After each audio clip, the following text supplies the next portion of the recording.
خوب نام محمد ہے اے مومنو،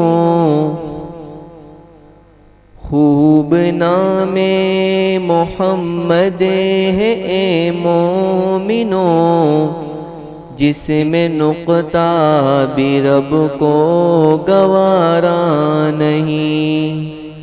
جو نبی کی محبت سے منہ پھیر لے، جو نبی کی محبت سے منہ پھیر لے، دونوں عالم میں اس کا گزارا نہیں۔ خوب نام محمد ہے اے مومنو، جس میں نقطہ بھی رب کو گوارا نہیں۔ ان کے جلووں سے روشن ہے بحر و حرم، کس جگہ پر نہیں ہے نبی کا کرم، کس جگہ پر نہیں ہے نبی کا کرم۔ عرش سے طور تک، طور سے دور تک، عرش سے طور تک، طور سے دور تک، یہ وہ دریا ہے جس کا کنارہ نہیں۔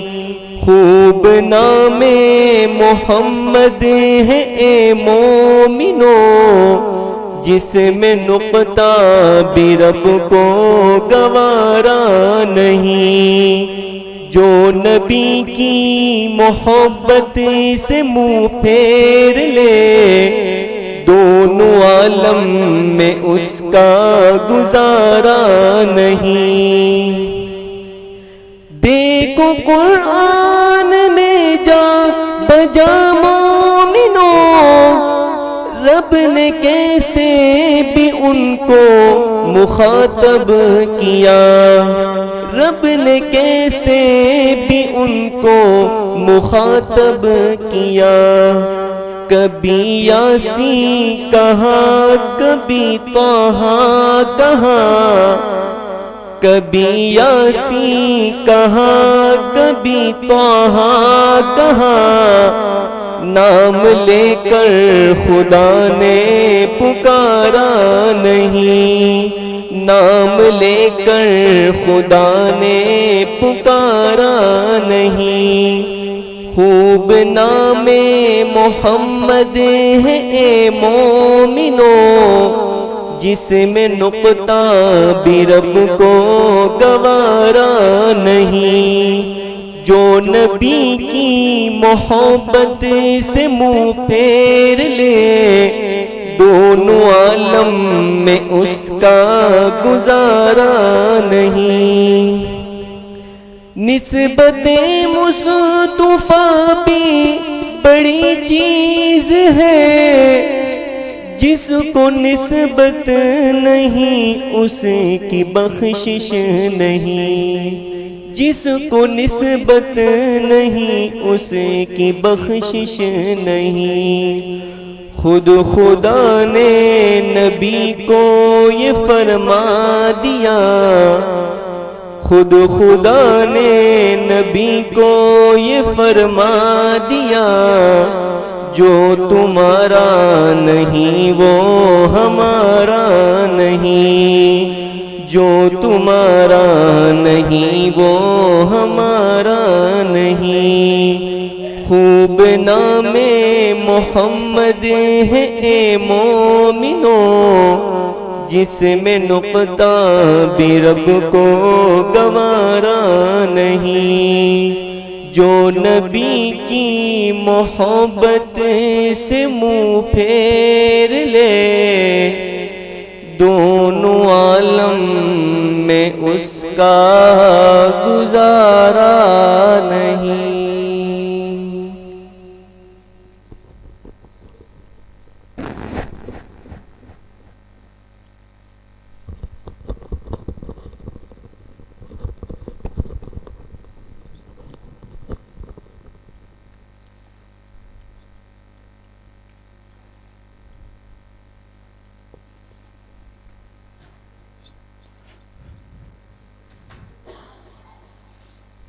نحمده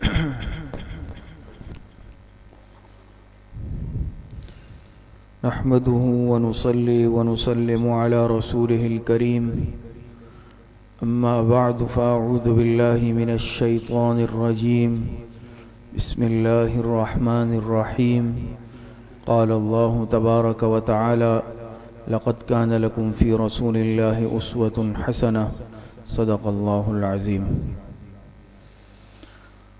الحمدللہ سیرت طیبہ کے سلسلے کی تکمیل کے بعد اب اسوہ حسنہ کا سلسلہ چل رہا ہے، اور آج اسوہ حسنہ کے سلسلے کی مجلس نمبر 44 ہے۔ جناب نبی کریم صلی اللہ علیہ وسلم اس دنیا میں تشریف لائے، اور جناب نبی کریم صلی اللہ علیہ وسلم کا پیغام اس امت کے نام دین اسلام ہے۔ ان الدین عند اللہ الاسلام۔ محمد الرسول اللہ صلی اللہ علیہ وسلم کا پیغام اس امت کے نام وہ پیغام ہے دین اسلام۔ دین اسلام کا تعارف کیا ہے؟ دین اسلام میں کون کون سی باتیں شامل ہے؟ دین اسلام میں 4 باتیں ہیں۔ نمبر 1 عقائد، نمبر 2 عبادات، نمبر 3 معاملات، اور نمبر 4 معاشرت و اخلاق۔ 4 اس لیے ہے کہ معاشرت و اخلاق کو ایک ہی ساتھ ذکر کیا گیا۔ عقائد سے متعلق تفصیلات آپ حضرات کے سامنے کئی نشستوں میں گزر چکی ہے۔ عقائد کی ساری مکمل تفصیلات، اہمیت، اور اسی طریقے سے عبادات کی تفصیل، عبادات کی اقسام، شاخیں، تفصیلات آپ حضرات کے سامنے گزر چکی ہے۔ تیسرے نمبر پر معاملات تھے۔ معاملات کی تفصیلات بھی کئی نشستوں میں آپ حضرات کے سامنے بیان ہو چکی ہے۔ چوتھے نمبر پر معاشرت و اخلاق ہے، اور معاشرت و اخلاق کا سلسلہ آپ حضرات کے سامنے چل رہا ہے۔ تو دیکھیں آج کا جو ہمارا موضوع ہے یہ نمبر 4 دین اسلام میں جو چوتھی بات تھی معاشرت و اخلاق، اور معاشرت و اخلاق اسلامی حقوق کا دوسرا نام ہے۔ پھر اسلامی حقوق کے تحت آپ حضرات نے پڑھا اور نقشے میں سامنے آئے گا کہ 2 طرح سے ہیں، ایک حقوق اللہ، ایک حقوق العباد۔ حقوق اللہ کی تفصیلات گزر چکی ہے، حقوق العباد کی تفصیل چل رہی ہے۔ پھر حقوق العباد کی کئی قسمیں تھیں، جس میں سے انسانی حقوق سے متعلق آپ حضرات کے سامنے بات چل رہی ہے۔ پھر جو انسانی حقوق کی قسمیں تھیں اس میں سے ایک قسم تھی کافر یعنی غیر مسلموں کے حقوق۔ یہ ہمارا آج کا موضوع ہے۔ تو گویا ہمارا آج کا موضوع ہے حقوق العباد کے تحت انسانی حقوق، اور پھر انسانی حقوق کی قسم کافر یعنی غیر مسلموں کے حقوق کا بیان۔ دیکھیں آپ حضرات نے پڑھا کہ حقوق کی 2 قسمیں ہیں، نمبر 1 حقوق اللہ، نمبر 2 حقوق العباد۔ حقوق اللہ کی تفصیلات آپ حضرات کے سامنے تفصیل سے بیان ہوئی۔ اس کی دوسری قسم حقوق العباد یعنی بندوں کے حقوق، اس کی تفصیلات کا سلسلہ چل رہا ہے۔ یہ نقشہ دیکھیں آپ حضرات کو ترتیب سمجھ میں آئے گی۔ اسلامی حقوق، اسلامی حقوق کی 2 قسمیں ہیں، نمبر 1 حقوق اللہ، اور نمبر 2 حقوق العباد۔ حقوق اللہ کی 3 قسمیں ہیں، اللہ تعالیٰ کے حقوق، رسول اللہ صلی اللہ علیہ وسلم کے حقوق، اور نمبر 3 قرآن کریم کے حقوق۔ یہ تینوں تفصیل سے آپ حضرات کے سامنے گزر چکے ہیں۔ پھر حقوق العباد کی 4 قسمیں ہیں۔ نفس کے حقوق، اس کی تفصیل آپ حضرات کے سامنے گزر چکی ہے۔ نمبر 2 خاندان کے حقوق، پھر خاندان کے حقوق کی 5 قسمیں تھیں، والدین کے حقوق، اولاد کے حقوق، میاں بیوی کے حقوق، بھائی بہن کے حقوق، اور رشتہ داروں کے حقوق۔ یہ سب تفصیل سے آپ حضرات کے سامنے بیان ہو چکے ہیں۔ اس کے بعد ہے انسان کے حقوق۔ انسان کے حقوق کی 3 قسمیں ہیں، پڑوسی کے حقوق، مسلمان کے حقوق، کافر کے حقوق۔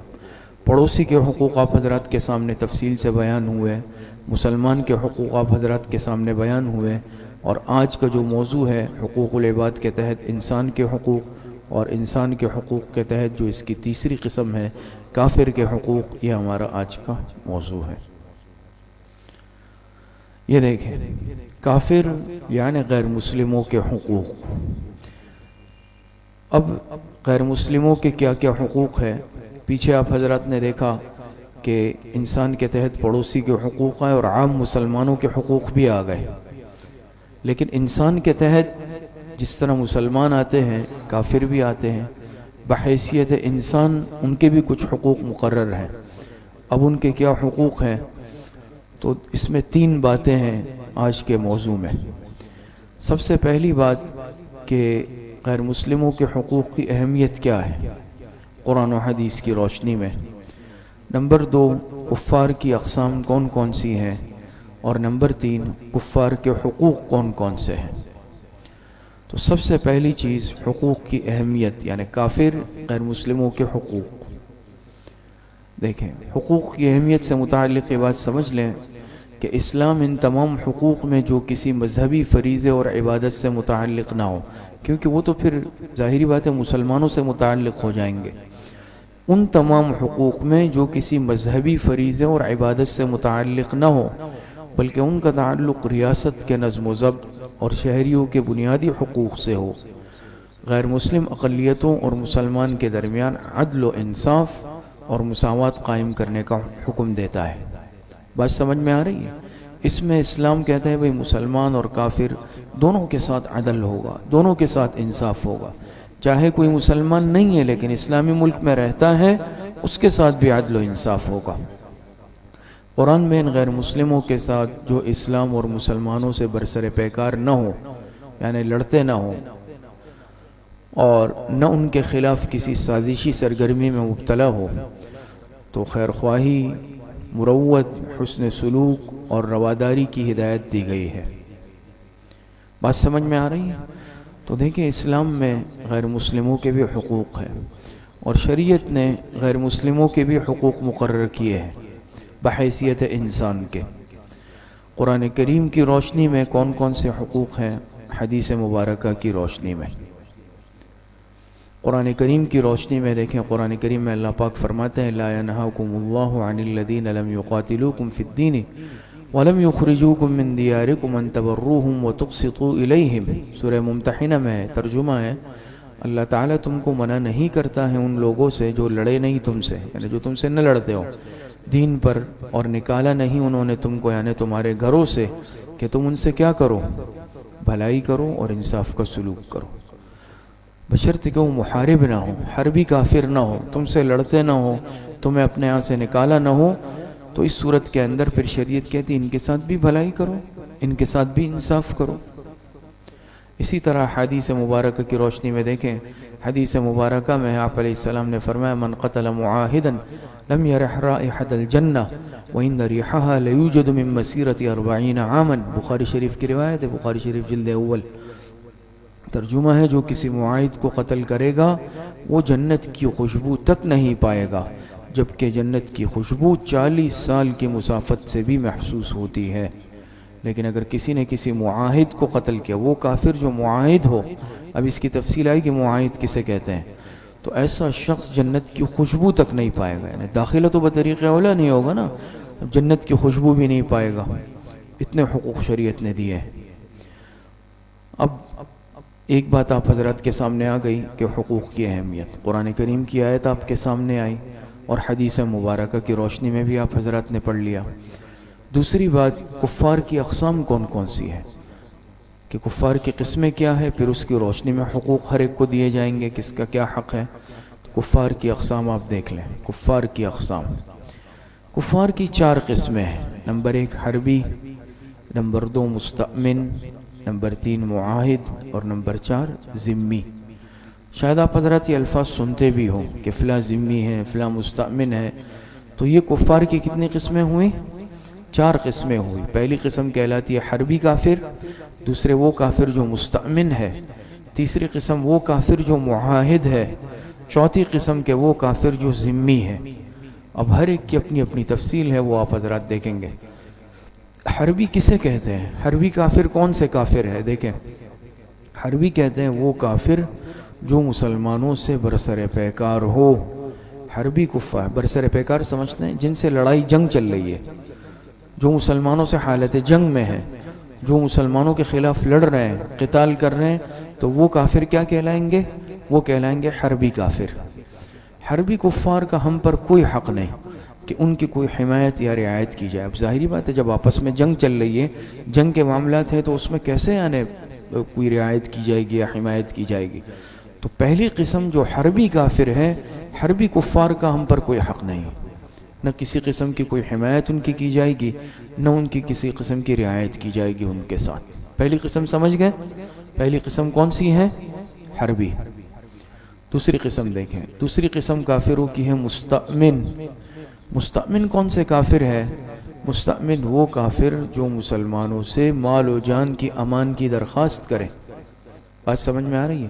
امان جانتے ہیں نا کہ بھئی ہمیں امن میں لے لو، ہمیں اپنے حفاظت میں لے لو، اور انہیں امان دے دی جائے، اور مسلمان حکومت انہیں امان دے دے۔ کفار کا ہم پر، یعنی اس مستأمن کفار کا ہم پر یہ حق ہے کہ ان کو امن دینے کے وقت مدت امان اور اس جگہ کا لحاظ رکھا جائے جہاں انہیں امان دی گئی ہے۔ اب جب امان دے دی گئی تو اس صورت کے اندر اب حقوق کیا ہے وہ تو آگے آئیں گے، لیکن اب صرف ہمیں تعریف سمجھنی ہے کہ مستأمن کہتے کسے ہیں۔ تو یہ بات سمجھ گئے، جب امان دے دی جائے تو امان دیتے وقت مدت امان ہے، کب تک؟ بھائی 2 سال تک کے لیے مجھے امان دے۔ بھائی ٹھیک ہے، 2 سال تک کے لیے آپ کو امان، کہاں رہیں گے آپ؟ فلاں جگہ پہ رہیں گے۔ تو مدت امان کی بھی رعایت رکھنی ہے کہ بھئی اس مدت کے دوران اب یہ ہماری امن میں ہے، انہیں نقصان نہیں پہنچایا جائے گا۔ اور اسی طریقے سے جہاں انہیں رکھا گیا ہے یا جہاں ان کی رہائش ہے اس جگہ کے اعتبار سے بھی رعایت کی جائے گی۔ مستأمن سمجھ گئے؟ یہ دوسری قسم ہے، وہ کافر جو مستأمن کہلاتے ہیں اور جو امن لے کر آ جائے، جس کو امن دے دی جائے یا پناہ دے دی جائے۔ تیسری قسم کے کافر وہ کہلاتے ہیں معاہد۔ یہ وہ کافر ہیں جن کا مسلمانوں کے ساتھ کوئی معاہدہ ہو جائے، مثلا اتنے سال ہم باہم جنگ و جدال نہیں کریں گے۔ حضور علیہ السلام کے زمانے میں بھی اور سیرت طیبہ میں آپ حضرات پڑھ سکتے ہیں، بہت سارے قبائل سے آپ حضرات نے معاہدہ کیا، آپس میں معاہدے ہوئے 1 سال کے لیے، 2 سال کے لیے کہ بھئی ہم آپس میں نہیں لڑیں گے، یا حلیف بن جاتے تھے ایک دوسرے کے۔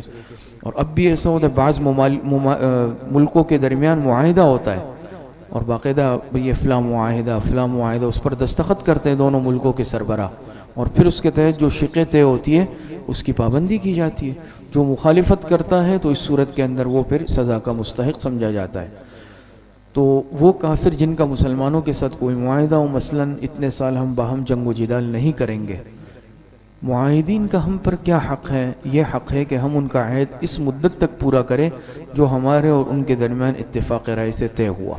اب اگر 1 سال مثلا طے ہوا کہ بھئی ہم لڑیں گے نہیں، تو ان کے ساتھ 1 سال تک جنگ نہیں کی جائے گی بلا وجہ، ہم ابتدا آغاز نہیں کریں گے بلا وجہ کہ ان کے ساتھ بلا وجہ لڑائی چھیڑ دیں، ایسا نہیں ہوگا جب تک وہ اس عہد پر قائم رہے، الا یہ کہ وہ خود معاہدہ توڑ دے، وہ خلاف ورزی کر لے، وہ پھر الگ بات ہے۔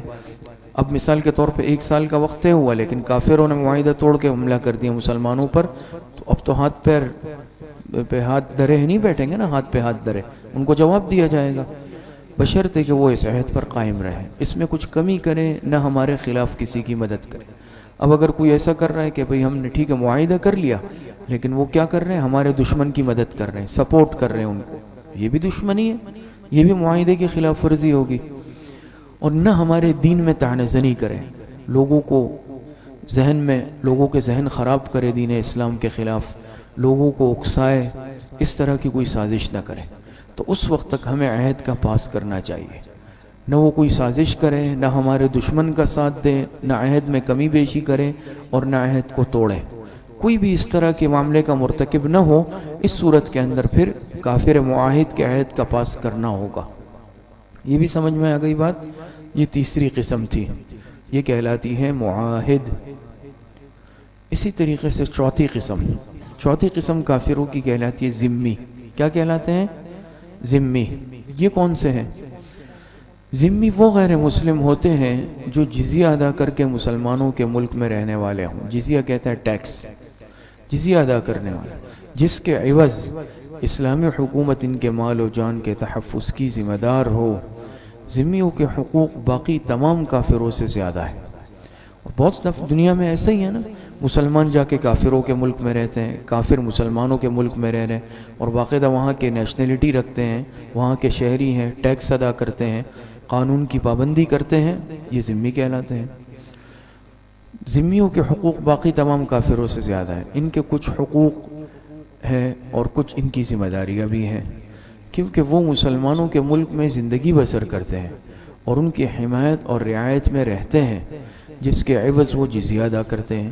لہٰذا مسلمانوں کے حاکم پر واجب ہے کہ وہ ان کے خون، مال اور عزت کے مقدمات میں اسلام کے حکم کے مطابق فیصلہ کرے، اور جس چیز کی حرمت کا وہ عقیدہ رکھتے ہیں اس میں ان پر حدود قائم کرے، اور حاکم پر ان کی حمایت اور ان کی اذیت و پریشانی کو دور کرنا واجب ہے۔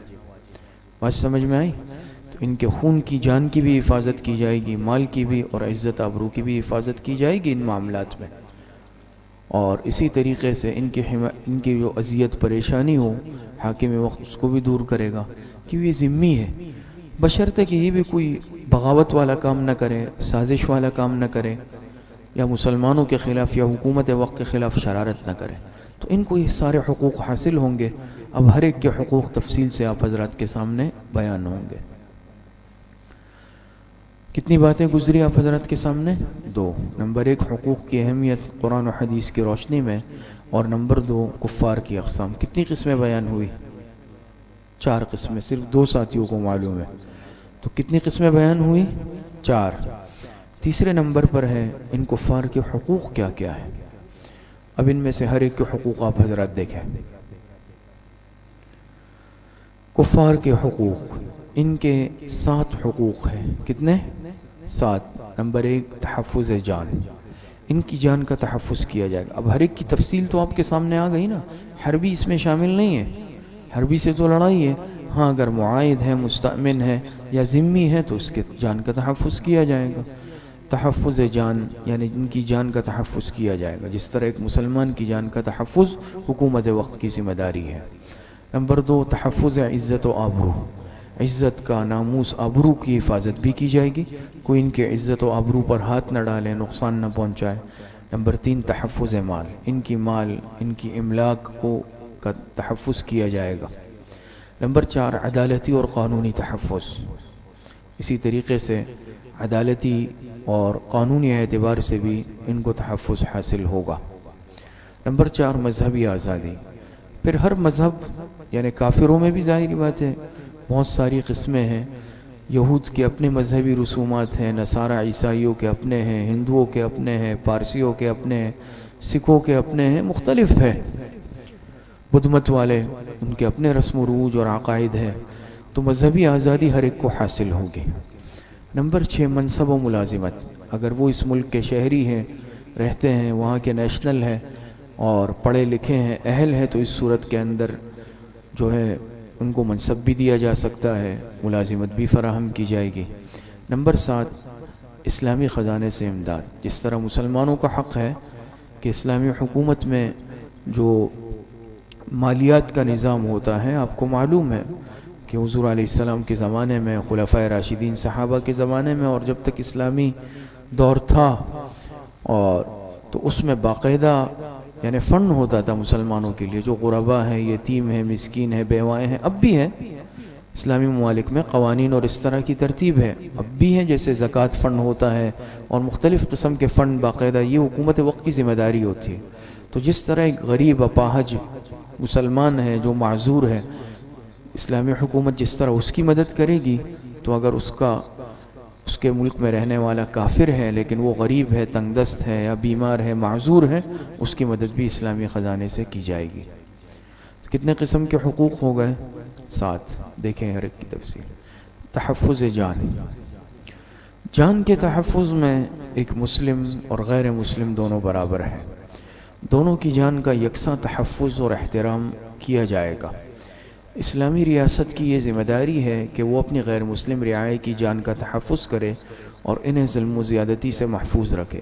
پیغمبر صلی اللہ علیہ وسلم کا ارشاد ہے، من قتل معاہدا لم یرح رائحۃ الجنہ وان ریحھا لیوجد من مسیرۃ 40 عاما. ابھی یہ روایت آپ حضرات کے سامنے گزری کہ اگر کسی نے معاہد کو قتل کیا وہ جنت کی خوشبو بھی نہیں پائے گا، اور اگرچہ جنت کی خوشبو کب کہاں تک آتی ہے؟ 40 عاما، 40 سال کے فاصلے تک محسوس ہوتی ہے. تو یہ تحفظ جان ان کو حاصل ہے، اور یہ حکومت وقت کی ذمہ داری ہے. کسی بھی مذہب والا ہو، کوئی بھی مذہب ہو، لیکن اگر وہ اس ملک میں امن و امان کے ساتھ رہتا ہے، وہ اس ملک کا باعزت شہری ہے، تو اس کی جان کا تحفظ اسی طرح کیا جائے گا، اور حکومت وقت کی ذمہ داری ہے جس طرح ایک مسلمان کے جان کی ذمہ داری حکومت وقت کی ہے. اس کے جان کو کوئی نقصان نہیں پہنچائے گا. اور اس میں یہ بات بھی سمجھ لیں کہ بعض دفعہ ناسمجھی میں اس طرح ہوتا ہے کہ بھئی اس طرح کوئی فسادات ہو گئے، کسی ملک میں کوئی اس طرح معاملہ ہو گیا، یا بعض دفعہ ایسا ہوتا ہے نا کسی غیر ملک میں، دوسرے ملک میں کسی نے مذہبی شعائر کی توہین کی، تو ٹھیک ہے وہ بالکل غلط بات ہے، اور جو اس پر ایکشن لینا چاہیے اور جو اس کے لیے قوانین ہیں، جو ترتیب وہ ضرور ہوگی. لیکن اگر اس ملک میں اس مذہب کا رہنے والا ہے اور اس نے کچھ نہیں کیا تو بلا وجہ اس کی جان سے کھیلنا یا اس کی جان لینا یہ جائز نہیں ہے. اب بات سمجھتے ہیں؟ اب مثال کے طور پہ باہر ملک میں، یورپ میں کوئی کچھ ہوا اور یہاں وہاں کا کوئی اس ملک کا کوئی باشندہ رہتا ہے جو اس مذہب کا ہے، یا ہمارے پڑوسی ملک میں کچھ ہوا اور یہاں ایک غریب ہندو رہتا ہے، اس نے کچھ نہیں کیا لیکن میں نے جا کے بھئی اس کو قتل کر دو، بھئی جاؤ، ایسا جائز نہیں ہے. اب وہ تو یہاں رہتا ہے، اس کا تو کوئی قصور نہیں ہے، اس کی جان کا تحفظ ہوگا.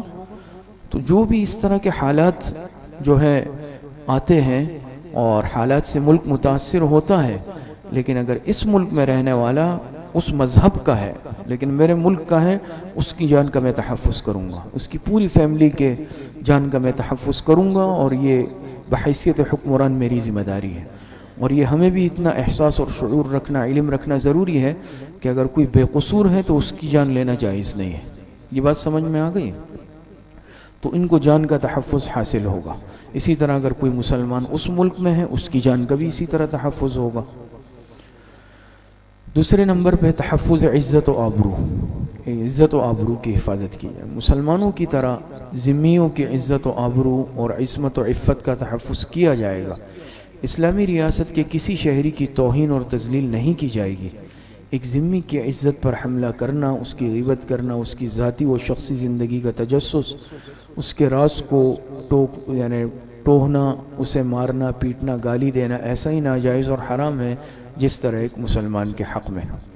وَيَجِبُ كَفُّ الْأَذَىٰ عَنْهُ وَتَحْرُمُ غِيبَتُهُ كَالْمُسْلِمِ، یعنی اس کو تکلیف دینے سے روکنا واجب ہے، اور اس کی غیبت ایسے ہی حرام ہے جیسے کسی مسلمان کی. تو جیسے جان کے تحفظ میں نے کہا کہ اب بھئی کوئی اس طرح کے فسادات ہوئے کسی بھی معاملے کی وجہ سے، شاعر کی توہین ہو، جو بھی ہو، تو اگر اس ملک میں اس مذہب والا رہتا ہے لیکن وہ پرامن ہے اور وہ اس نے کوئی اس طرح غلط عمل نہیں کیا، تو جس طرح اس کی جان محفوظ رہنی چاہیے اس طرح اس کی عزت اور آبرو بھی محفوظ رہنی چاہیے. تو اس کی عزت اور آبرو سے کھیلنا یہ جائز نہیں. اب چاہے مسلمان کسی کافروں کے ملک میں ہے یا کوئی کافر مسلمان کے ملک میں ہے، لیکن وہ وہاں کا پرامن شہری ہے، باعزت شہری ہے، تو اس کی عزت اور آبرو کی بھی اسی طرح حفاظت کی جائے گی. اس میں بعض دفعہ ناسمجھی کی جاتی، جاؤ بھئی، چلو بھئی، جو بھی اب حلال ہے مار دو، عزت سے کھیل لو. تو یاد رکھیں کہ اسلام نے کبھی یہ سبق نہیں دیا، یہ درس نہیں دیا کہ کسی بے قصور کی جان سے کھیلا جائے یا بے قصور کے عزت اور آبرو کے ساتھ کھیلا جائے. اس طرح نہیں ہوگا.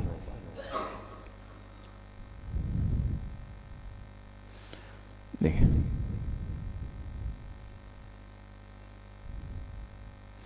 نمبر 3، تحفظ مال. اسلامی ریاست مسلمانوں کی طرح ذمیوں کے مال اور جائیداد کا تحفظ کرے گی. انہیں حق ملکیت سے بے دخل کرے گی، نہ ان کی زمینوں اور جائیدادوں پر زبردستی قبضہ. حتیٰ کہ اگر وہ جزیہ نہ دے، ٹیکس نہ دے، تو اس کے عوض بھی ان کی املاک کو نیلام وغیرہ نہیں کرے گی. حضرت علی رضی اللہ تعالی عنہ نے اپنے ایک عامل کو لکھا کہ خراج میں ان کا گدھا، ان کی گائیں اور ان کے کپڑے ہرگز نہ بیچنا، یعنی ان کافروں کے. اب ظاہر بات ہے ضرورت کی چیزیں ہیں نا بنیادی، تو یہ نہیں بیچنا. ذمیوں کو مسلمانوں کی طرح خرید و فروخت، صنعت و حرفت اور دوسرے تمام ذرائع معاش کے حقوق حاصل ہوں گے. اس کے علاوہ شراب اور خنزیر کی خرید و فروخت بھی کر سکتے ہیں. لیکن مذہب اسلام میں دو چیزیں حرام ہیں، شراب بھی حرام ہے، خنزیر بھی حرام. لیکن بعض مذاہب ایسے ہیں، یعنی غیر مسلم مذاہب کے، اس میں شراب بھی وہ لوگ پیتے ہیں اور خنزیر کا بھی استعمال ہوتا ہے. تو چونکہ وہ ان کے اپنے مذہب کا شعار ہے، معاملہ ہے، تو خرید و فروخت وہ کر سکتے ہیں، انہیں اجازت ہوگی. نیز انہیں اپنی املاک میں مالکانہ تصرف کرنے کا حق ہوگا. وہ اپنی ملکیت، وصیت اور ہبہ وغیرہ کے ذریعے دوسروں کو منتقل بھی کر سکتے ہیں، جیسے ہم مسلمان کر سکتے ہیں نا.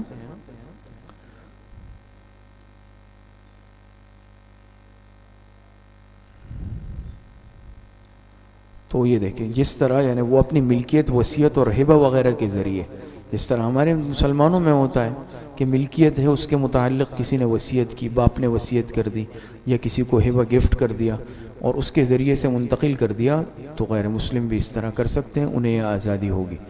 ان کی جائیداد انہی کے ورثاء میں تقسیم بھی ہوگی باقاعدہ، حتیٰ کہ اگر کسی ذمی کے حساب میں جزیے کا بقایا واجب الادا تھا جو یہ سالانہ ادا کرتے ہیں اور وہ مر گیا، یعنی اس کے ذمے کچھ ادا تھا، اس نے پچھلے سال ٹیکس ادا نہیں کیا، جزیہ ادا نہیں کیا، وہ مر گیا، تو وہ جزیہ بھی اس کے ترکے سے وصول نہیں کیا جائے گا اور نہ ان کے ورثاء پر کوئی دباؤ ڈالا جائے گا اس سلسلے میں. اسلام اتنا پرامن مذہب ہے، اتنا عادل اور انصاف والا مذہب ہے. آج مذہب اسلام کے خلاف پروپیگنڈا کیا جاتا ہے، جھوٹا پروپیگنڈا کہ اسلام میں ظلم ہے. پوری دنیا میں مذہب اسلام جتنا عادلانہ، منصفانہ مذہب اور پرامن مذہب پوری دنیا میں نہیں ہے. اس طرح کے حقوق کوئی مذہب دے سکتا ہے؟ اسلام نے جتنے حقوق دیے ہیں کہ دیکھیں ان کے ورثاء پر دباؤ بھی نہیں ڈالیں گے کہ بھئی آپ کا فلاں رشتہ دار مر گیا اور اس نے بھئی ٹیکس ادا نہیں کیا، ایسا نہیں کریں گے. کسی جائز طریقے کے بغیر کسی ذمہ کا مال لینا بھی جائز نہیں ہے زور زبردستی سے. حضور صلی اللہ علیہ وسلم کا ارشاد ہے الا لا تحل اموال المعاہدین الا بحقها. آپ علیہ السلام نے فرمایا خبردار، معاہدین کے اموال حق کے بغیر حلال نہیں ہے. جن سے معاہدہ ہے تو بغیر حق کے، ایک تو یہ کہ کوئی حق ہے یعنی ان کو جو ٹیکس دینا ہے، جزیہ دینا ہے، اس کے بغیر ان کا مال لے لینا بغیر حق کے، جا کے زبردستی چھین لینا، یہ جائز نہیں ہے. تو تحفظ مال بھی ان کو حاصل ہے. تو اس میں دوبارہ اس بات کا اعادہ کروں گا کہ بعض دفعہ کچھ حالات آ جاتے ہیں کسی بھی اعتبار سے، تو بھئی قصور اس طرح میں کرے کوئی بھرے کوئی. اب کیا کس نے ہے؟ کسی اور نے ہے. کبھی لوگوں کو جمع کیا، چلو بھئی آؤ ان کے گھروں کو جلاتے ہیں، چلو بھائی ان کے گھروں میں لوٹ مار کرتے ہیں. اب انہوں نے کچھ بھی نہیں کیا، وہ پرامن ہے، بے قصور ہے، لیکن میں نے کیا کہ چلو بھئی حلہ بول دو ان کے گھروں پر، کوئی بھی مذہب والے ہیں. اب کسی اور ملک میں کچھ مسئلہ ہوا اور یہاں جو غریب رہتے ہیں ان کا تو کوئی قصور نہیں ہے، اب میں لوگوں کو جتھا جمع کر کے جا رہا ہوں اور جو کچھ ہاتھ آ رہا ہے وہ لوٹ رہا ہوں، یہ جائز نہیں ہے. اور حکومت وقت کی ذمہ داری ہے کہ وہ ان کے مال کی بھی اسی طرح تحفظ کرے گی جس طرح ان کے جان اور ان کی عزت و آبرو کی حفاظت ذمہ داری ہے. یہ بات سمجھ میں آئی؟ نمبر 4، عدالتی اور قانونی تحفظ بھی انہیں حاصل ہوگا. فوجداری اور دیوانی قانون اور مقدمات یہ دو قسم کے ہوتے ہیں، اس کی تفصیلات کا وقت نہیں ہے. ایک فوجداری مقدمات کہلاتے ہیں، ایک دیوانی مقدمات کہلاتے ہیں. دونوں کے لیے بعض دفعہ عدالتیں بھی الگ الگ ہوتی ہے، الگ الگ قسم کے معاہدے ہوتے ہیں نا. ایک یہ کہ قتل وغیرہ کا مسئلہ ہے، معاملہ ہے، ایک یہ کہ نکاح طلاق وغیرہ کا ہے، وراثت کا ہے. دونوں کے لیے الگ الگ معاملات. تو فوجداری ہو اور دیوانی قانون اور مقدمات مسلم اور ذمی دونوں کے لیے یکساں اور مساوی ہے، برابر ہے. جو تعزیرات اور سزائیں مسلمانوں کے لیے ہے وہی غیر مسلموں کے لیے بھی ہے. چوری، زنا اور تہمت زنا میں دونوں کو ایک ہی سزا دی جائے گی، ان کے درمیان کوئی امتیاز نہیں کیا جائے گا. یعنی اگر مسلمان نے جرم کیا تو اس کو ہلکی سزا دے دو، کافر نے کیا تو اس کو سخت سے سخت دو، ایسا نہیں ہوگا. اس میں بھی عدل و انصاف سے کام لیا جائے گا. جو سزا اس جرم میں مسلمان کے لیے ہے وہی سزا اس جرم میں اس کافر کے لیے بھی ہے. قصاص، دیت اور زمان میں بھی دونوں برابر ہیں. اب یہ نہیں ہے کہ اس میں جو ہے دیت مسلمان سے کم لی جائے، کافر سے زیادہ لی جائے گی، ایسا نہیں. اسی طرح زمان میں بھی، تاوان میں بھی نہیں ہوگا کہ مسلمان کے ساتھ رعایت کریں اور کافر سے زیادہ لے کہ بھئی یہ مسلمان نہیں ہے، ایسا نہیں ہوگا. اگر کوئی مسلمان کسی ذمی کو قتل کر دے تو اس کو قصاص میں قتل کیا جائے گا، اور ایسے واقعات موجود ہیں. حدیث شریف میں دماؤہم کدماؤنا، آپ علیہ السلام نے فرمایا کہ ان کے خون ہمارے خون ہی کی طرح ہے. بات سمجھ میں آ رہی ہے؟ دیکھیں حضور صلی اللہ علیہ وسلم کے زمانے میں ایک مسلمان نے ایک ذمی کو قتل کر دیا، تو آپ صلی اللہ علیہ وسلم نے اس کو قصاص میں قتل کرنے کا حکم دیا اور فرمایا کہ انا احق من وفا بذمتہ، میں ان لوگوں میں سب سے زیادہ حقدار ہوں جو اپنا وعدہ وفا کرتے ہیں۔ البتہ ذمیوں کے لیے شراب اور خنزیر کو قانون سے مستثنیٰ کر دیا گیا ہے۔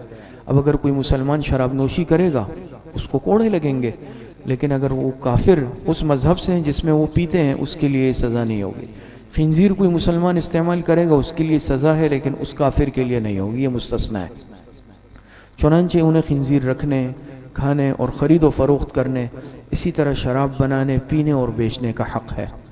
یہ حق انہیں ہے کیونکہ ان کا مذہب یہ ہے، انہیں مذہبی آزادی حاصل ہے تو یہ آزادی حاصل ہوگی، تو انہیں عدالتی اور قانونی تحفظ حاصل ہوگا، اور سزائیں جس طرح ایک مسلمان کے لیے جس جرم کی سزا، کافر کے لیے بھی اتنی ہی سزا ہوگی، اس میں بھی کوئی ناانصافی نہیں کی جائے گی۔ اور بہت سارے ایک واقعہ تو آپ کے سامنے آئے کہ حضور علیہ السلام کے زمانے میں مسلمان نے ذمی کو قتل کیا تو آپ علیہ السلام نے قصاص میں دیکھے مسلمان کو قتل کرنے کا حکم دیا۔ تنگ نظر مسلمان ہے یا وہ خود ہے؟ مسلمانوں میں تنگ نظری نہیں ہے، تنگ نظری تو آج خود ان کفار میں ہے۔ اور آج جو سلوک امت مسلمہ کے ساتھ پوری دنیا میں کیا جا رہا ہے وہ ہمارے سامنے ہے، کہ جس طرح کھانے کی پلیٹ پہ انسان اکٹھا ہوتا ہے نا، دعوت دیتا ہے، آج عالم کفر اس طرح اکٹھا ہو رہا ہے اور مسلمانوں کی پٹائی لگانے کے لیے ایک دوسرے کو دعوت دے رہا ہے، اور مسلمانوں نے اتنے حقوق ان کو دیے ہیں۔ یہ دیکھیں کہ اگر کوئی بغیر جرم کے کافر کو قتل کرے گا قصاص میں مسلمان کو قتل کیا جائے گا، اور یہاں تو ہزاروں لاکھوں مسلمانوں کو وہی نشانہ بنا کے ملیاں میٹ کر دو، خاک و خون میں تڑپا دو۔ ظالم وہ ہیں یا ہم ہیں؟ آج پروپیگنڈا مسلمانوں کے خلاف کیا جا رہا ہے اور ظلم خود کر رہے ہیں۔ آپ جہاں دیکھیں دنیا کے جس کونے میں، جس ملک میں، جس خطے میں، وہاں پر کافر مسلمانوں پر ظلم و ستم کر رہے ہیں۔ مسلمان بیچارے مظلوم ہے، مظلومی کی حالت میں، لیکن شریعت اتنے حقوق دے رہا ہے، اور یہ اب بھی دے رہا ہے، یہ قیامت تک کے لیے ہے یہ دین۔ اسی طریقے سے آپ دیکھیں نمبر 5 مذہبی آزادی۔ ذمیوں کو اعتقادات اور عبادات اور مذہبی مراسم اور شعائر میں مکمل آزادی حاصل ہوگی۔ ان کے اعتقاد یعنی جو عقیدہ انسان رکھتا ہے نا وہ اعتقاد کہلاتا ہے، ان کے اعتقاد اور مذہبی معاملات سے تعرض نہیں کیا جائے گا، نہیں چھیڑا جائے گا۔ ان کے کنائس جمع کنیسہ کی عبادت گاہ، گرجوں کو اور مندروں کو، جیسے یہود کی عبادت گاہ ہے، عیسائیوں کی گرجا ہے، مندر ہندوؤں کی ہے، اور عبادت گاہوں کو منہدم نہیں کیا جائے گا۔ ہوتا ہے نا یہود کا جیسے کوئی کنیسہ کہیں قائم ہے مسلمان ملک میں، عیسائیوں کے گرجے ہیں، اسی طریقے سے ہندوؤں کا مندر ہے، اسی طریقے سے مختلف جیسے سکھوں کا گردوارہ ہے، یا پارسیوں کا، آتش پرستوں کا کوئی اپنا عبادت خانہ ہے، تو وہ قائم رہے گا، ان کو منہدم نہیں کیا جائے گا، گرایا نہیں جائے گا کہ بھئی یہ تو ہمارا مسلمانوں کا ملک ہے۔ تو اگر وہ پہلے سے قائم ہے اور قانونی طور پر کوئی اس میں معاملہ نہیں ہے تو اس کو نہیں چھیڑا جائے گا، نہ اس کو توڑا جائے گا، نہ اس میں خلل ڈالا جائے گا۔ قرآن کریم میں اللہ پاک ارشاد فرماتے ہیں لا اکراہ فی الدین قد تبین الرشد من الغی، سورہ بقرہ میں، دین کے معاملے میں کوئی جبر و اکراہ نہیں ہے، ہدایت گمراہی سے جدا ہو گئی، جبر و اکراہ نہیں۔ اب کوئی کہے نہیں بھئی زبردستی تمہیں یا تو مسلمان ہونا پڑے گا اور یا اس ملک سے نکلو، ایسا نہیں ہوتا۔ دین میں جبر ہے ہی نہیں، ہاں دین میں نرمی ہے، پیار ہے، دعوت ہے۔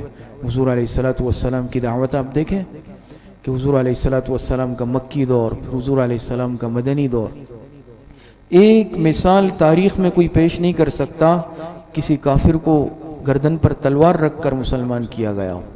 تاریخ آج یہ پروپیگنڈا کیا جاتا ہے نا کہ اسلام تلوار کے زور سے پھیلا، کوئی یہ آج تک ایک مثال سے ثابت نہیں کر سکتا کہ اسلام تلوار سے پھیلا ہو، یا ایک کافر کی گردن پر تلوار رکھ کر اس کو مسلمان کیا گیا ہو، ایسا نہیں ہے۔ بلکہ ایک روایت میں آپ کو سناتا ہوں، بخاری شریف کی روایت ہے، حدیث میں آتا ہے ایک صحابی نے آپ علیہ السلام سے پوچھا کہ اللہ کے رسول جنگ میں اگر دشمن سے سامنا ہو وہ میرا ہاتھ کاٹ دے، تلوار سے ہاتھ کاٹ دے اور پھر درخت کے پیچھے جا کر پناہ لے لے اور کلمہ پڑھ لے، اب میں اس کو قتل کر سکتا ہوں، اس کا ہاتھ کاٹ سکتا ہوں؟ بات سمجھ رہے ہیں؟ آپ علیہ السلام نے فرمایا نہیں۔ عرض کیا اللہ کے رسول اس نے میرا ہاتھ کاٹا ہے اور وہ بچنے کے لیے کلمہ پڑھ رہا ہے۔ آپ نے فرمایا نہیں، اگر تم اس کو قتل کر دو گے تو تم ایسے ہو جاؤ گے جیسے پہلے وہ تھا، اور وہ اس طرح ہو جائے گا جیسے تم پہلے تھے، یعنی تم جہنمی ہو جاؤ گے اور اس نے کلمہ سچے دل سے پڑھا ہے وہ مسلمان ہو کر جنت میں جائے گا، قتل کرنا جائز نہیں، حالانکہ اس نے ہاتھ کاٹا ہے۔ اس سے زیادہ انصاف والا مذہب ہو سکتا ہے؟ آپ بتائیں۔ وحشی، حضرت وحشی رضی اللہ تعالی عنہ، بخاری شریف میں روایت ہے، حضرت حمزہ رضی اللہ عنہ کو شہید کیا، اور آپ کے محبوب چچا آپ علیہ السلام کو کس قدر محبت تھی حضرت حمزہ سے، آپس میں رضاعی بھائی بھی تھے، چچا بھتیجے بھی تھے، اور اتنی دوستی اور محبت تھی جیسے بھائیوں میں ہوتی ہے۔ حضرت حمزہ جب شہید ہوئے تو حضور علیہ السلام کس قدر غمزدہ ہوئے، اور یہ حضرت وحشی بھاگ گئے مکے سے، یہ بھاگ کر طائف چلے گئے، پہلے مکہ چلے گئے پھر طائف چلے گئے، پھر کسی نے کہا وفود کا سلسلہ ہے آپ جائیں، اس کی تفصیل کا تو وقت نہیں ہے، آپ جائیں۔ حضور علیہ السلام وفود کو کچھ نہیں کہتے، ناراض نہیں ہوتے، یہ حضور علیہ السلام کی خدمت میں آئے اسلام قبول کرنے اور کلمہ پڑھ کر مسلمان ہوئے۔ آپ علیہ السلام نے فرمایا تم نے حمزہ کو قتل کیا، حدیث میں آتے ہیں الفاظ، انہوں نے کہا جی اللہ کے رسول سچ ہے، میں نے حضرت حمزہ کو شہید کیا۔ تو آپ نے فرمایا تم ایسا کر سکتے ہو کہ میرے سامنے مت آیا کرو، اس کا اسلام قبول کیا۔ کتنی شفقت ہے آپ بتائیں کہ سگے چچا کو اور محبوب چچا کو قتل کیا، لیکن آپ نے ان کا اسلام بھی قبول کیا، وہ بھی صحابی بن گئے۔ ہاں اتنا آپ نے فرمایا کہ میرے سامنے مت آؤ۔ علماء نے عجیب نکتہ لکھا ہے کہ آپ نے جو ممانعت فرمائی اس میں بھی شفقت تھی، شفقت کا پہلو تھا، ان کو جو منع کیا سامنے آنے سے، کیوں کہ اگر خدا نہ خواستہ ایسا ہو غیر طبعی طور پر وہ سامنے آئے اور آپ کو اپنے چچا کی یاد آ جائے اور آپ کے دل میں کچھ تقدر آ جائے تو ان کا ایمان ضائع ہو جائے گا۔ آپ نے فرمایا سامنے مت آؤ، اور حضرت وحشی صحابی رہے آخر تک۔ تو کتنے شفقت والا دین ہے، آج پروپیگنڈا کیا جاتا ہے، تو مذہبی آزادی حاصل ہوگی۔ نمبر 6 دیکھیں، منصب و ملازمت۔ اسلامی آئین سے وفاداری کی شرط پورا نہ کرنے کی وجہ سے اہل ذمہ پالیسی ساز اداروں، تفویض وزارتوں اور ان مناصب پر فائز نہیں ہو سکتے ہیں جو اسلام کے نظام حکومت میں کلیدی بنیادی حیثیت رکھتے ہیں۔ بقیہ تمام ملازمتوں اور عہدوں کے دروازے ان کے لیے کھلے ہیں۔ یہ بات سمجھیں آپ حضرات۔ اب معاملہ کیا کوئی مسلمان ملک میں رہتا ہے، ذمی مسلمان نہیں ہے، لیکن آیا اگر وہ تعلیم یافتہ ہے، قابل ہے، اس کو کوئی منصب دیا جا سکتا ہے، ملازمت دی جا سکتی ہے؟ تو عام ملازمت کا تو کوئی مسئلہ نہیں ہے، عام ملازمت بالکل وہ کر سکتا ہے، لیکن جہاں تک مسئلہ سرکاری منصب کا ہے، سرکاری منصب میں یہ تفصیل ہے کہ اگر کوئی اہم ترین حساس منصب ہے یا مذہبی منصب ہے، دیکھیں جیسے اہل ذمہ پالیسی ساز ادارے، بعض ادارے ہمارے حکومتی وہ ہیں جو پالیسیاں بناتے ہیں، یہ بڑے حساس کام ہوتے ہیں، ان کے ذمہ پالیسیاں بنانا ہوتی ہے، وہ ان کے حوالے نہیں کریں گے، ملکی سلامتی کا تعلق ہے اس سے۔ تفویض وزارتوں، بعض وزارتیں وہ ہیں کہ جن کے ذمے یہ اختیار ہوتا ہے کہ وہ کسی کو منصب پر لے آئے، کسی کو منصب سے ہٹا دے، آپ سمجھ رہے ہیں، با اختیار۔ اب اس کی تفصیل آئے گی کہ یہ کون سا عہدہ ہے تفویض والا، اب اس کی تفصیل آئے گی۔ تفویض والا کوئی وزارت ہے تو یہ وزارت نہیں دیں گے ان کو، ایسے عہدے نہیں دے سکتے، لیکن ہمارے ملک میں بعض عہدے حساس ہوتے ہیں، اس پر اگر ہم ان کو لائیں گے نقصان ہوگا، یا مذہبی اعتبار سے نقصان پہنچائیں گے یا ملک کی سالمیت کو نقصان پہنچائیں گے، تو ایسا کوئی منصب ان کے حوالے نہیں کریں گے۔ بقیہ تمام ملازمتوں اور عہدوں کے دروازے ان کے لیے کھلے ہیں جو عام ہیں، جس سے ہمیں کوئی نقصان کا اندیشہ نہیں ہے۔ اس سلسلے میں ماوردی نے ذمیوں کی پوزیشن ظاہر کرتے ہوئے لکھا ہے کہ دیکھیں ایک ذمی وزیر تنفیذ ہو سکتا ہے مگر وزیر تفویض نہیں ہو سکتا۔ تنفیذ اور تفویض سمجھتے ہیں، تنفیذ کہتے ہیں نافذ کرنا، اس کے پاس وہ وزارت ہے جس میں اس کے پاس نفاذ کا حق ہے، کوئی چیز نافذ کرنا، اور ایک ہے تفویض، تفویض کہتے ہیں وہ خود بھی کسی اور کو بنا سکتا ہو، وزیر اعظم ہے، اب وزیر اعظم کسی اور کو وزیر بنا سکتا ہے نا، جس کو وزیر اعلیٰ بنائے، جس کو گورنر بنائے، جس کو فلاں بنائے، جس کو فلاں، یہ تفویض کہلاتا ہے۔ تو وزیر ایک ذمی وزیر تنفیذ تو ہو سکتا ہے لیکن وزیر تفویض نہیں۔ جس طرح ان دونوں عہدوں کے اختیارات میں فرق ہے، اسی طرح ان کی شرائط میں بھی فرق ہے۔ کیا فرق ہے؟ فرق دیکھیں، یہ فرق ان 4 صورتوں سے نمایاں، آپ کو ان 4 باتوں سے دونوں تفویض اور تنفیذ میں فرق سمجھ میں آ جائے گا۔ دیکھیں، پہلے یہ کہ وزیر تفویض خود ہی احکام نافذ کر سکتا ہے اور فوجداری مقدمات کا تصفیہ کر سکتا ہے، یہ اختیارات وزیر تنفیذ کو حاصل نہیں ہے۔ فرق سمجھ میں آیا؟ نمبر 2، دوسرے ہے کہ وزیر تفویض کو سرکاری عہدیدار مقرر کرنے کا حق ہے، مگر وزیر تنفیذ کو یہ حق حاصل نہیں ہے۔ دوسرا فرق بھی سمجھ میں آیا۔ نمبر 3، تیسرے ہے کہ وزیر تفویض تمام جنگی انتظامات خود کر سکتا ہے، وزیر تنفیذ کو یہ حق حاصل نہیں ہے۔ بات سمجھ میں آ رہی ہے؟ جنگی معاملات یہ حساس معاملات ہوتے ہیں۔ اب ظاہری بات ہے جیسے ہماری فضائیہ ہے، ہماری بحریہ ہے، ہماری بری افواج ہے، ان کے جو معاملات ہوتے ہیں۔ اسی طریقے سے چوتھا یہ کہ وزیر تفویض کو خزانے پر اختیار حاصل ہے، وہ سرکاری جو مطالبہ وصول کر سکتا ہے اور جو کچھ سرکار پر واجب ہے اسے ادا کر سکتا ہے۔ یہ حق بھی وزیر تنفیذ کو حاصل، لیکن یہ حق وزیر تنفیذ کو حاصل نہیں ہے، وزیر تفویض کو حاصل ہے، خزانے کے جو معاملات ہوتے ہیں۔ تو ان 4 شرطوں کے علاوہ اور کوئی بات ایسی نہیں جو ذمیوں کو اس منصب پر فائز ہونے سے روک سکے۔ اب آپ خلاصہ سمجھے؟ حکومتی معاملات جیسے اب الیکشن ہے، کوئی وزارتیں دینے کا معاملہ ہے اور مناصب دینے کا معاملہ ہے، تو اس میں ان چیزوں کو دیکھا جائے گا، ان 4 باتوں کو۔ ایسا کوئی عہدہ ان کو نہیں دیں گے کہ جو مذہبی اعتبار سے حساس ہے، ایسا کوئی عہدہ نہیں دیں گے جو ہماری سالمیت، ملکی سالمیت کے اعتبار سے حساس ہے، ہماری ملک کے تحفظ کے اعتبار سے حساس ہے، ہمارے ملک کو خزانے کے اعتبار سے نقصان پہنچ سکتا ہے، یا ایسا ادارہ جو پالیسیاں بناتا ہے، ریڑھ کی ہڈی رکھتا ہے، وہ نہیں۔ اس سے ہٹ کر جو باقی اس طرح کے عہدے جس سے نہ ملک کی سالمیت کو نقصان ہو، نہ ہمارے مذہب کو نقصان ہو، نہ ہمارے خزانے کو نقصان ہو، نہ ملک کی ترقی کے راستے میں رکاوٹ ہو، تو ایسے عہدے دیے جا سکتے ہیں، وہ بھی اطمینان کے ساتھ، بشرطے کہ اطمینان ہو۔ نمبر 7، اسلامی خزانے سے امداد۔ کتنے حقوق تھے؟ 7واں آخری حق، اسلامی خزانے سے امداد۔ دیکھیں، صدقات واجبہ مثلا زکوٰۃ ہے، عشر ہے، اس کے علاوہ صدقات واجبہ سے ان کی مدد نہیں کر سکتے۔ آپ کو معلوم ہے زکوٰۃ کافر کو نہیں دی جا سکتی، عشر کافر کو نہیں دیا جا سکتا، تو صدقات واجبہ یعنی زکوٰۃ، عشر وغیرہ کو چھوڑ کر اس کے علاوہ بیت المال کے محاصل کا تعلق جس طرح مسلمانوں کی ضروریات اور حاجات سے ہے، یعنی بیت المال میں جو رقوم جمع ہوتی ہے نا، ٹیکس وغیرہ اور یہ سب، اسی طرح غیر مسلم ذمیوں کی ضروریات اور حاجات سے بھی ہے۔ ان کے فقراء اور مساکین اور دوسرے ضرورت مندوں کے لیے اسلام بغیر کسی تفریق کے وظائف معاش کا سلسلہ قائم کرتا ہے۔ خلیفہ کی یہ ذمہ داری ہے کہ اسلامی ریاست کا کوئی شہری محروم المعیشت نہ رہے۔ بات سمجھ میں آئی؟ تو جس طرح سرکاری خزانے سے ایک مسلمان، چاہے وہ غریب ہے، معذور ہے، اپاہج ہے، یا بیوائیں ہیں، یتیم ہے، مساکین ہے، فقراء ہے، اسی طریقے سے اگر غیر مسلموں میں بھی یہی ہے، یہی اعذار موجود ہے، ان کی بھی اسی طرح مدد کی جائے گی۔ مثال لے کے حضرت ابوبکر صدیق رضی اللہ عنہ کے دور خلافت میں حضرت خالد ابن ولید رضی اللہ عنہ نے اہل حیرہ کے لیے، یہ علاقہ ہے، جو عہد نامہ لکھا، وہ حقوق معاشرت میں مسلم اور غیر مسلم کی ہمسری یعنی برابری کی روشن مثال ہے۔ اس میں یہ لکھا ہوا ہے، یہ دیکھیں مضمون ہے چھوٹا، اور میں طے کرتا ہوں کہ اگر ذمیوں میں سے کوئی ضعف، پیری کی وجہ سے، بڑھاپے کی وجہ سے ناکارہ ہو جائے، یا آفت عرضی، کوئی زمینی آفت آ جائے جیسے زلزلہ ہے، کوئی اور سیلاب ہے، طوفان ہے، یا سماوی آسمانی آفت میں سے کسی آفت میں مبتلا ہو جائے، یا ان میں سے کوئی مالدار اچانک محتاج ہو جائے، انسان ہے ایک دم بالکل معاشی اعتبار سے ختم ہو گیا، اور اس کے اہل مذہب اس کو خیرات دینے لگے، اس حالت تک آ جائے بیچارہ، تو ایسے تمام اشخاص سے جزیہ معاف ہے۔ کتنا نرمی والا مذہب ہے، کتنا عفو والا مذہب ہے، اس طرح کوئی مذہب پیش کر سکتا ہے مثال؟ اور بیت المال ان کی اور ان کے اہل و عیال کی معاش کا کفیل ہے، ذمہ دار ہے، کفالت کرے گا جب تک وہ دار الاسلام میں مقیم رہے۔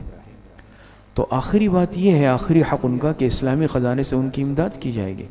اور ایک اور مثال بھی، حضرت عمر رضی اللہ تعالی عنہ ایک مرتبہ جا رہے تھے اپنے دور خلافت میں، ایک بوڑھے کو دیکھا، ایک بوڑھا نابینا، بالکل بوڑھا تھا اور بھیک مانگ رہا تھا۔ حضرت عمر رضی اللہ عنہ نے پوچھا کون ہو؟ کہا میں یہودی ہوں۔ کہا بھیک کیوں مانگ رہے ہو؟ کہا کہ اپنی ضروریات پوری کرنے کے لیے، جزیہ دینے کے لیے، اور ظاہری بات ہے اپنے پیٹ کے لیے۔ تو حضرت عمر رضی اللہ عنہ اس کو اپنے ساتھ لائے، گھر لائے، اور اس کو بہت سارا سامان دیا، اور حکم جاری کیا کہ پوری زندگی اس کا خیال رکھا جائے، اس کی ضروریات کا، اور فرمایا کہ یہ کیسی بات ہوگی کہ جب یہ طاقتور جوان ہے ہم اس سے جزیہ وصول کریں، اور جب یہ بوڑھے ہو جائے تو ہم ان کو بھیک مانگنے کے لیے چھوڑ دیں؟ ایسا نہیں ہو سکتا۔ اور فرمایا تحقیقات کرو پورے شہر میں، جہاں جہاں اس طرح کے ذمی ہیں یا اس طرح کے کافر ہیں جو محتاج ہو چکے ہیں، ان کی فہرست بناؤ اور ان کی مدد کرو۔ یہ ہمارے خلافات ہیں۔ تو یہ یاد رکھیں، یہ حکومت کی ذمہ داری ہے، چاہے وہ مسلمان نہیں، یہودی ہے، عیسائی ہے، ہندو ہے، کوئی بھی ہے، لیکن اگر وہ کسی آفت کا شکار ہو گیا، مصیبت کا شکار ہو گیا، حادثے کا شکار ہو گیا، یا پہلے ٹیکس تو وہ دے رہا ہے لیکن اب وہ بیچارہ اس سے معذور ہو گیا، تو یہ تو نہیں کہ اب وہ بالکل ایک بیکار پرزہ ہمارے لیے بن گیا یا اب ہم اس کو اس طرح مرنے کے لیے چھوڑ دیں۔ ایسا نہیں ہے، اسلام نے ان کے حقوق رکھے ہیں۔ جس طرح ایک غریب، یتیم، فقیر، مسکین، بیوہ کی اسلامی خزانے سے مدد کی جائے گی، ان ذمیوں کی، ان کافروں کی بھی کی جائے گی، ان کے حقوق کا بھی خیال رکھا جائے گا اسی طرح۔ بات سمجھ میں آ رہی ہے آپ حضرات کے؟ تو یہ سب ان کے حقوق ہیں۔ تو خلاصہ یہ نکلا کہ ہمارا جو دین اسلام ہے ایسا ایک جامع دین ہے، جامع مذہب ہے کہ جس نے مسلمان تو کیا غیر مسلموں کے حقوق بھی رکھے ہیں، اور غیر مسلموں کے حقوق آپ حضرات کے سامنے آئے۔ اور جیسے میں نے عرض کیا کہ آج اسلام کا غلط تصور لوگوں کے سامنے پیش کیا جاتا ہے، یقیناً اسلام کا تصور ایسا نہیں۔ اگر بحیثیت مسلمان ذاتی طور پر مجھ میں کوئی کمزوری ہے یا ہم مسلمانوں میں کوئی کمزوری ہے وہ الگ بات ہے، لیکن دین اسلام میں کوئی کمزوری نہیں۔ دین اسلام تو ہمارے سامنے جو حقوق اس نے بتائے، اگر اس میں ہم خود کمزوری دکھا رہے ہیں وہ الگ بات ہے، لیکن دین اسلام کے تصور کو مسخ کر کے پیش کرنا، غلط پیش کرنا، یہ آج بدترین خیانت اور بددیانتی کے علاوہ اور کچھ بھی نہیں ہو سکتا۔ تو آپ دیکھیں اسلامی حقوق کے تحت حقوق العباد کا سلسلہ، پھر حقوق العباد میں خاندان سے متعلق بات آئی، پھر انسان سے متعلق ساری قسمیں اس کی، پڑوسی، مسلمان، کافر بیان ہوئے۔ حقوق العباد کی جو آخری قسم ہے وہ ہے مخلوق۔ مخلوق سے کیا مراد؟ اس کے بھی اللہ پاک نے حق مقرر کیے۔ اب مثال کے طور پر جیسے جانور ہے، جانور انسان تو نہیں ہے لیکن مخلوق ہیں یا نہیں ہے؟ وہ بھی اللہ پاک کے مخلوق ہیں، چوپائے ہیں، پرندے ہیں، کیڑے مکوڑے ہیں، ان کے بھی اللہ پاک نے حقوق مقرر کیے ہیں۔ اسی طریقے سے غلام ہے، غلاموں کا زمانہ پہلے گزرا ہے، اب غلاموں کے بھی بہت سارے حقوق ہیں۔ تو حقوق العباد کے تحت باقی مخلوق کے کیا حقوق ہیں، اگلی مجلس میں انشاءاللہ اس پر بات کریں گے۔ اللہ پاک صحیح عمل کی توفیق عطا فرمائے۔ وآخر دعوانا ان الحمدللہ رب العالمین۔ الحمدللہ رب العالمین والعاقبۃ للمتقین والصلاة والسلام علی خیر خلقہ محمد وآلہ واصحابہ اجمعین۔ ربنا آتنا فی الدنیا حسنۃ وفی الآخرۃ حسنۃ وقنا عذاب النار۔ ربنا ظلمنا انفسنا وان لم تغفر لنا وترحمنا لنکونن من الخاسرین۔ اے اللہ ہمارے صغیرہ کبیرہ ظاہراً باطناً چھوٹے بڑے ہر طرح کی گناہوں کو معاف فرما دے۔ اے اللہ جتنے گناہ کیے، لغزشیں ہوئے، توبہ طائب ہوتے ہیں، اللہ ہماری توبہ کو قبول فرما لے۔ جتنے بیمار ہیں گھروں میں، اسپتالوں میں، جسمانی بیمار ہیں، روحانی بیمار ہیں، اے اللہ سب کو صحت کاملہ عاجلہ عطا فرما دے۔